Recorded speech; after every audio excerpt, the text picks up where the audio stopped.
Welcome to everybody watching this conversation with Mary Welke. Mary is one of the artists in our current exhibition, Nature, Seen and Unseen, and she is a fiscal year 2020 recipient of an Artist Initiative grant from the Minnesota State Arts Board. A couple weeks ago, we had a virtual reception for this exhibition. We had an opportunity to see a slideshow of your artworks that you're showing and hear about your inspiration and process. I invite viewers to check out the recording of this event on the Guild's website if they'd like to watch your presentation. With this approximately 20-minute conversation today, I'm hoping that will give us a chance to go a little bit more in depth into your work. Thank you so much, Mary, for agreeing to sit down and have this conversation with me, and so we can learn more about you. Yeah, thank you very much. How about you start by briefly sharing your background and your path as an artist? Well, sure. Okay. Well, I've always been an artist since I was a child. Like all children, I guess. I started out drawing and coloring books. But it was pretty simple, and I kind of stuck with that. I was very shy, so it was my place to go. And my first influence, the first real artist I knew about was Vincent van Gogh.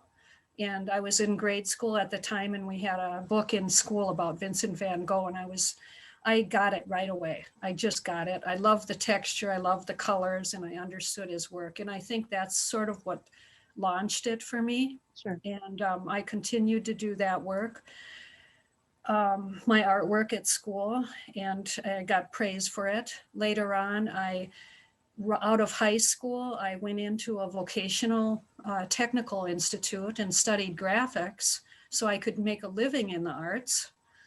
And at that time, it was pretty much a man's world. And I wanted to change that and become an art director, which I did eventually. And I also went to undergraduate school at the Minneapolis College of Art and Design. I worked my way through it. Sure. And I worked my way through the Pratt Institute in New York City for my master's degree. Awesome. So that's kind of my background. Sure. Well, thank you. What other arts-related activities do you engage in? Well, currently I'm a member of the Tres Leches Art Gallery in the Northrop King building. And I've been there for, I think, the last 5 or 6 years. And I exhibit and sell my work there with a group of about 12 very talented artists. And there's also a lot of other wonderful artists in the Northrop King building too that are, we all influence me, I influence them. It's a great community. I also teach workshops from time to time, not always, but once in a while. And these workshops are generally intergenerational workshops. And I always call them beginning workshops, but people can join them no matter what level you're at. But I consider them mostly for beginners, or maybe the beginner mind, the child in all of us. That's what I'm looking for with that, with my workshops. And you held a workshop for this work too, and with intergenerational. How did that go? Yes, I actually held 2 workshops, and they were both COVID compliant, and they were successful. They were big hits, and one of them was in the Northrop King building.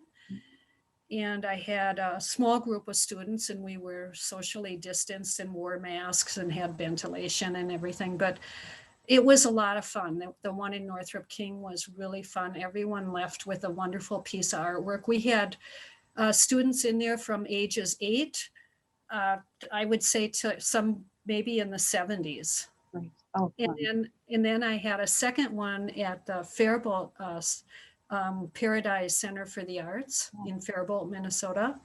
And that was also very successful. And in that one, I had 7 or 8 students in the same thing. We did socially distance, and everyone had a blast and left with a finished piece of artwork. So yeah, it was fun for them, fun for me. Yeah, good, fun.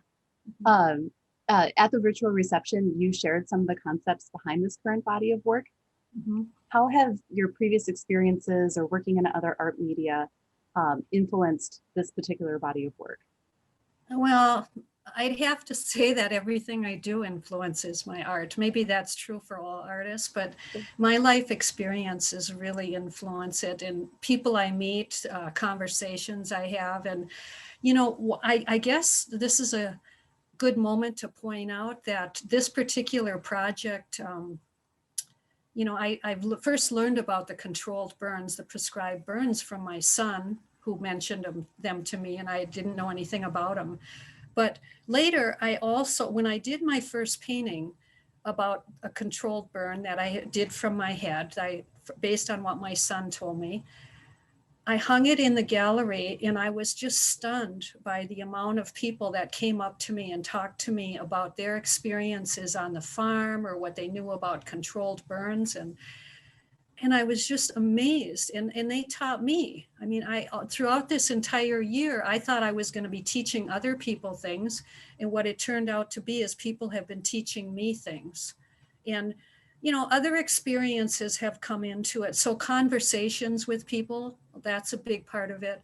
My background in graphics, my background in arts management. I have a background, some conservation skills conservation and art skills that I've learned through my colleagues and friends, artist friends.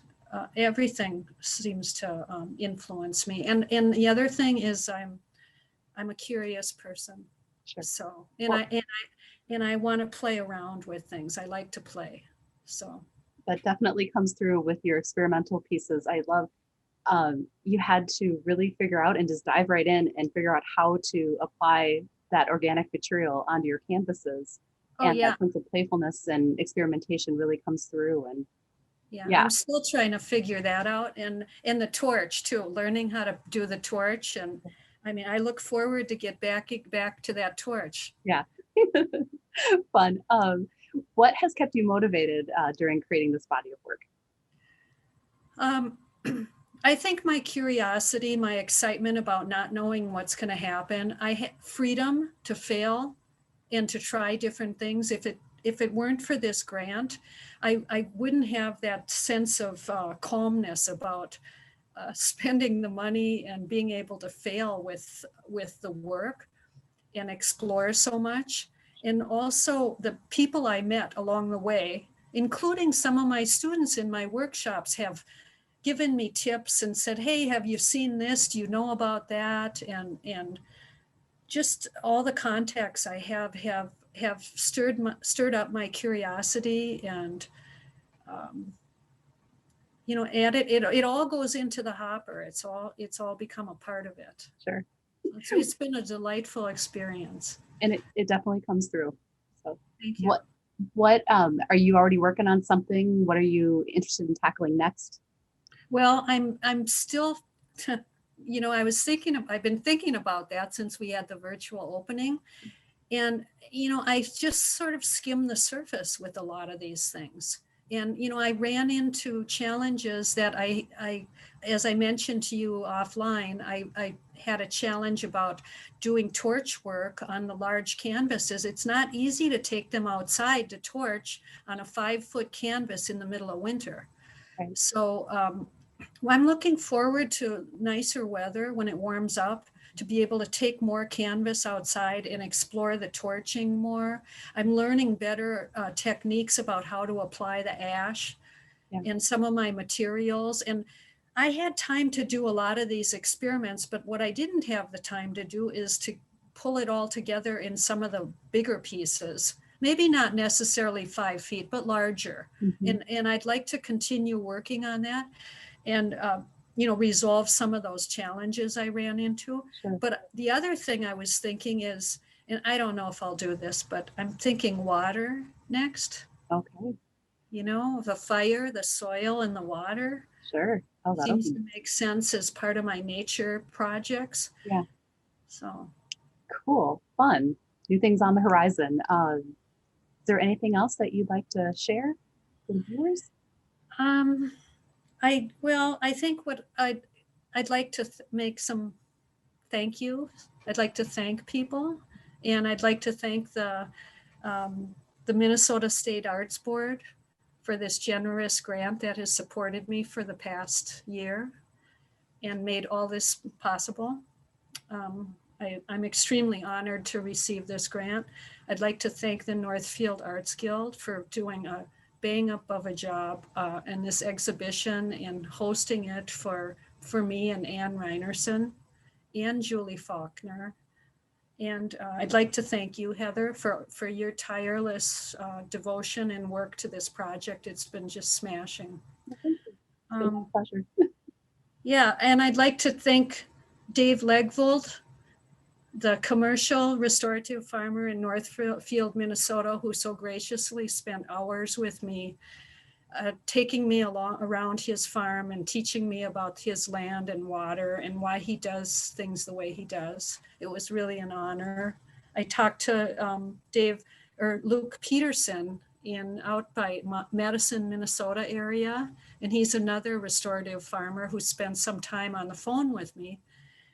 And I'd like to thank him and all the other people who supported me this entire year by talking to me, by just giving me a pat on the shoulder and saying, you can do this, and giving me tips and watching these interviews in our virtual opening.